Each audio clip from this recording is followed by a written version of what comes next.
Welcome to this edition of the Million Dollar Mastermind podcast. This is where we pick the brains of high achievers from all walks of life and get their hard-earned, real-world insights on winning. I'm your host, Larry Weidel. I'm talking with Sief Khafagi from Los Angeles. How are you doing, Sief? Hey, Larry, I'm doing well.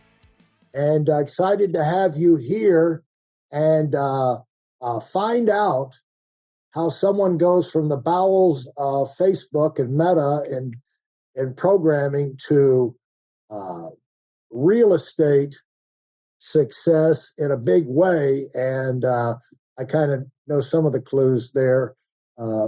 But anyway, how did you wind up at Meta of all places? Was that your first, second, third, or fourth stop coming up the ladder, getting, earning your own way in the world? Yeah, it was actually one of my first. So I was graduating college and I had built a small little business about helping people break into tech and beat the Facebook and Google interviews at the time. And I was helping computer science students, break into big tech. I got headhunted by Facebook asking me if I'd be willing to use my skills on the inside rather than on the outside, and kind of giving away all their secrets. And, it was a great offer, a great time in my career to go learn from people who are much better and smarter than me in more ways than one. And it was an opportunity I couldn't really pass up. So it was a great opportunity, lots to learn there, and a really fantastic company as well. And I think on the notion of Facebook, we're recording this in May. I know many people are losing their jobs at Facebook and getting laid off over April and May, and that's deeply saddening. So I do wish those individuals luck in finding their next stop as well. Right, because we need talented people working, and engaged one way or the other, fully engaged out here in the economy. We don't need them disengaged, and so maybe we can help give them a clue or an idea. Now, when you how did you wind up at Meta? And what school did you go to, by the way? Yeah, so I graduated San Diego State. And when I was at San Diego State, I started a small company called Jumpstart. Jumpstart was helping computer science students break into tech and beat the interview. I was decent at interviewing back in the day, and I was sharing some of those tips and tricks of educating kind of new grads on how to break those interviews and beat them and get the offers. Negotiating them, et cetera. And I had gotten a message from Facebook saying, hey, we're really interested in talking with you if you'd be open to it.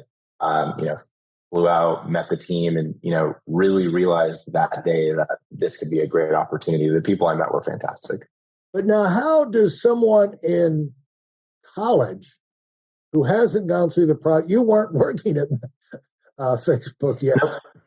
But you're somehow you figured out how to break the code and get the jobs. And so people now are going to an undergrad and getting information about how they're going to get their jobs. A credibility thing as well as information things. So how did you get that to where people would actually pay you any attention? I think the biggest thing for me is I was very public and transparent with what I knew and what I didn't know. We were focusing predominantly on educating new grads on the soft skills side, not actually the code, right? Code is something that you can learn and that you should have learned, and something that you should have learned over the 4 or 5 years that you were in school and navigating that. But most individuals at that age did not know how to corroborate and take here's how I am in real life and bring that identity into an interview where this other person sitting across from me is really excited about me, right?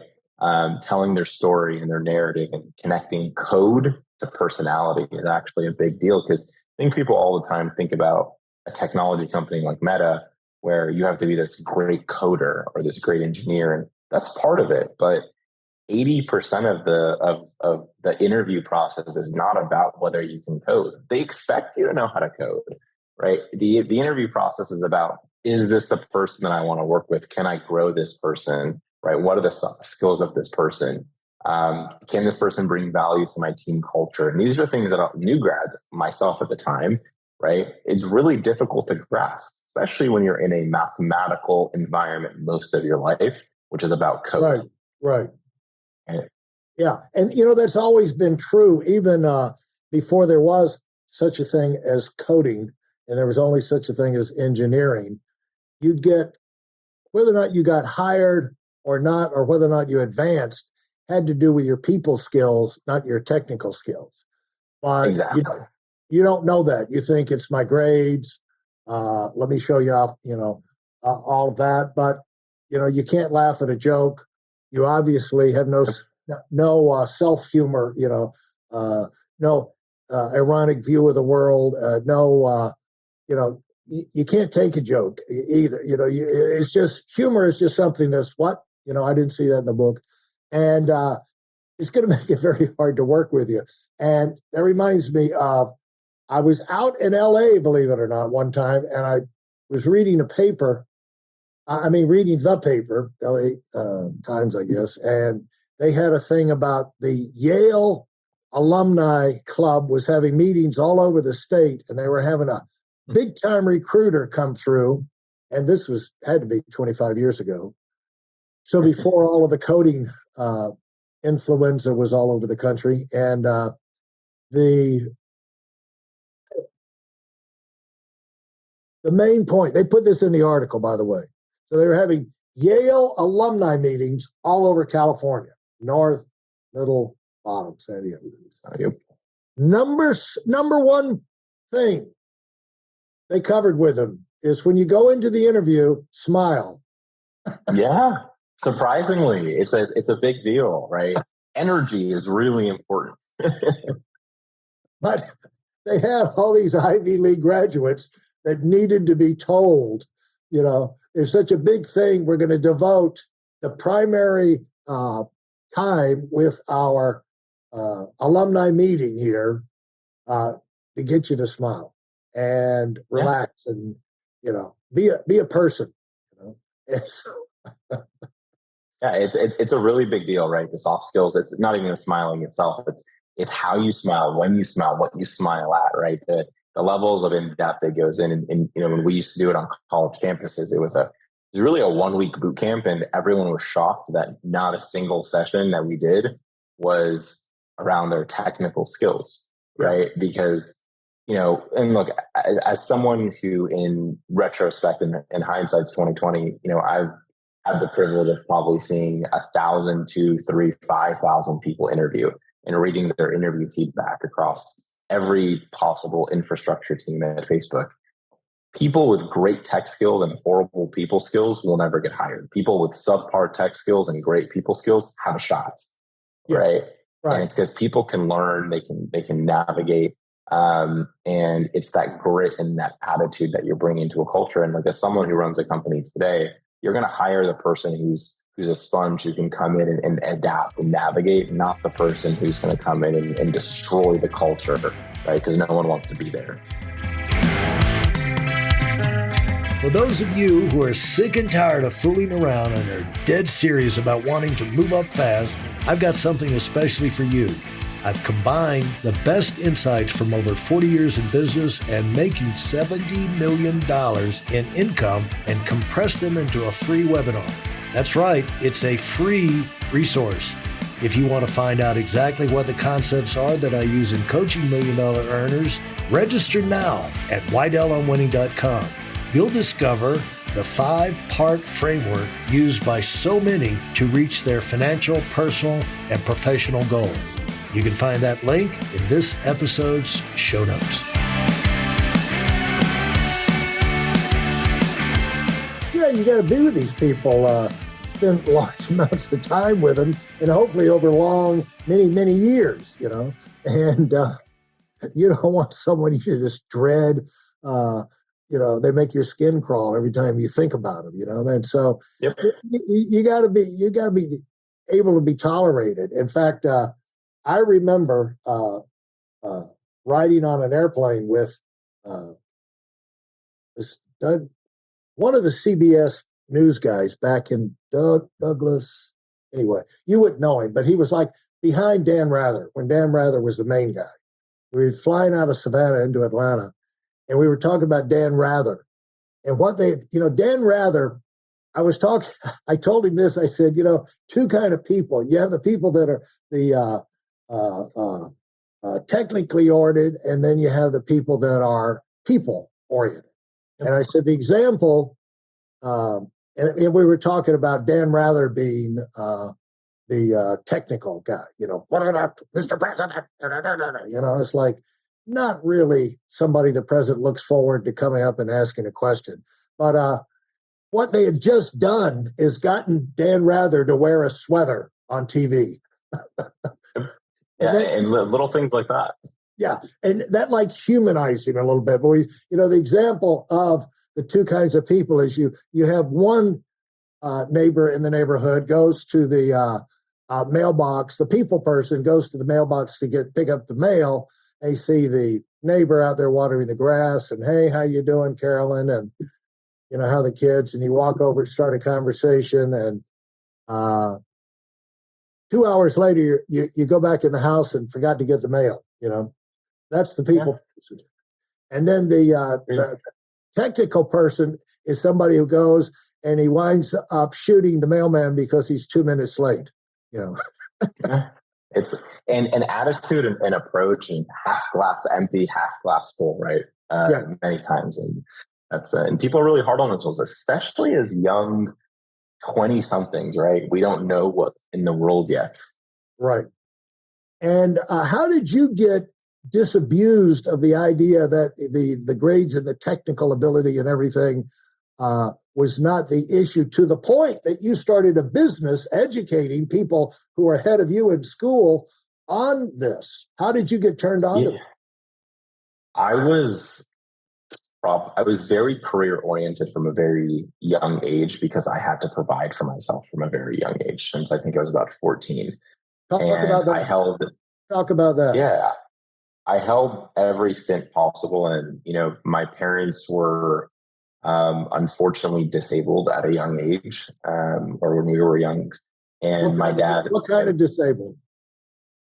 We were in a pretty bad car accident that disabled both my parents. And, my dad went from, working his main job to now finding 3 jobs around the city where he had to just kind of make ends meet.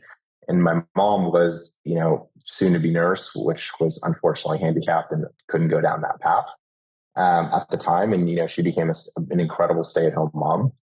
And, at 14, it was, if I wanted to do anything or needed money for anything, it was like supporting yourself, right? So I held every job you can think of, everything from like working, at a pizza restaurant to working at the high school, and a lot of jobs in between. But the point is, like, I always looked to progress and improve myself over time. And a lot of the times it meant interviewing for the next job, right? The next opportunity, right? It was, and I learned very early that most employers don't value you enough long term. You'll make more money simply by going to the next employer, right? Right. And I picked up on that early, and so I'd stay somewhere maybe for like a year or a year and a half, and then really like figure out what I wanted to do next and build my skill set. I think I had probably a little under 24 interviews from between like 14 and 21, 22. And I got the job every single time except once. Right. And so I was really good at interviewing. That's what I learned by the end. And I was in college, and I was like, I keep getting these jobs, not necessarily taking them right every single time. Right. But I was like, my friends are struggling even getting noticed on the interview, right? And like, why aren't they making it through this process? Right. And to me, it came very naturally to better understand that the interview process in many ways is both art and science, but a lot of people forget about the art piece, right? The science piece is like, you got to know your stuff. You're interviewing for X role, you got to know X, Y, Z. That's obvious. But how do we improve the art side? Because that's the side that people remember. And we're human beings at the end of the day, right? And as someone who was in management at a young age, you remember the artful side of people, not the scientific side, right? I expect you to be able to get the answer right on a question or whatever as an interviewer. But what I gravitate and attach to is the story of the individual when I'm reviewing the interview feedback as to whether or not I want to hire this person. And if I can't remember you based on our conversation and what we did, and did you affect my emotional side of an interviewer, right? Then it's unlikely I'm going to fight for you.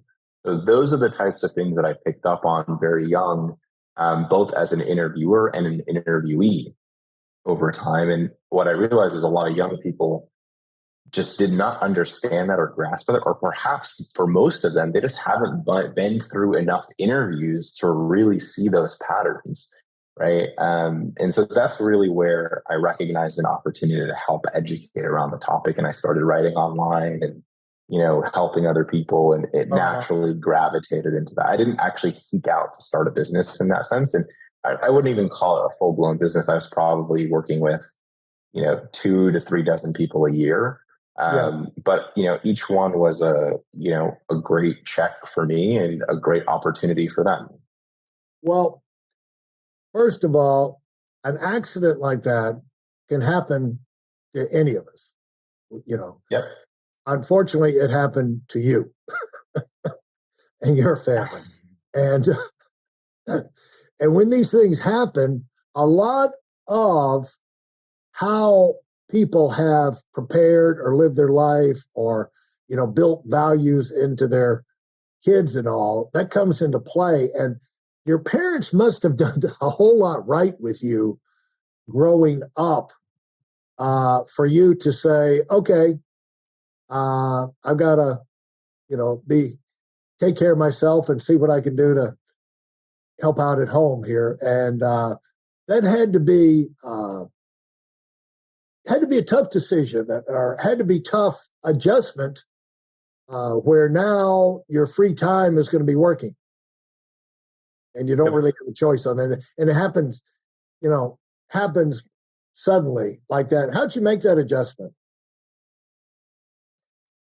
It happened when I was 9 or 10 is when it actually happened. And I saw, we moved in with family because my parents were in the hospital for about a year, just kind of recovering. And we were kids. So my sister and I still needed to kind of go to school and do those types of things that kids do. But what I recognized is it's really easy to feel bad for yourself in certain situations, but most times you can do something about it. We just choose not to. And it's the difficult path, the path less chosen, right, to where you're headed.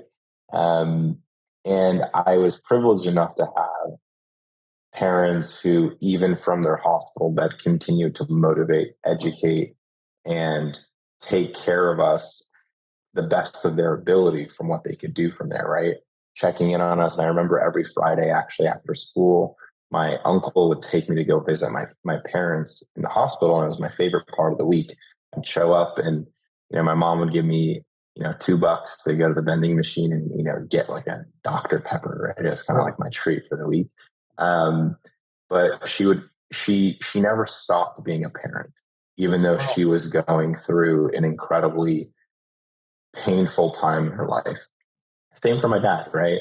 And they instilled this, even though we have these obstacles, we still have responsibilities, right? And I just happened to, I was forced to in a sense, but, obviously in retrospect, it was a great skill set to pick up on. I picked up on those responsibilities a lot earlier. So navigating them weren't easy, right? And I can't sit here and say that I didn't have tough days in doing so, but I definitely think it molds your perspective on things, especially when things do get tough. And I think a lot of that grit is, probably what I would look to as a reason as why we're successful in starting a company. Starting a company has similar, pains. You hear no 9 million times, right? Compared to that one yes. And finding a fit is really hard. So that grit, I'm really empathetic for. Yeah, that's the time I tell my son, you go through where you tell yourself, they can't all be stupid, they can't all be stubborn, They can't. Yeah. They can't all be. They can't all be too busy. Sooner or later, I've just got to. It's kind of like having an injury, in your body. You just got to do the exercise, make the movements to force blood into the area that needs repair. Because until the blood gets in there, no repair is going to happen. No matter, no amount of shots is going to make a difference. You just have to move things, and get that blood circulating. And same thing in your business. You got to get the blood circulating with prospecting to get it, especially to get it started, but then keeping it going. And you hear a lot of no's along the way. Thanks for listening to the Million Dollar Mastermind. If you felt there were any valuable takeaways from this episode, please take a minute and leave us a 5-star review. Your feedback is important and really helps us get the word out to a wider audience. Remember, we have a valuable webinar that is absolutely free. Register for it right now at weidelonwinning.com. Thanks for listening.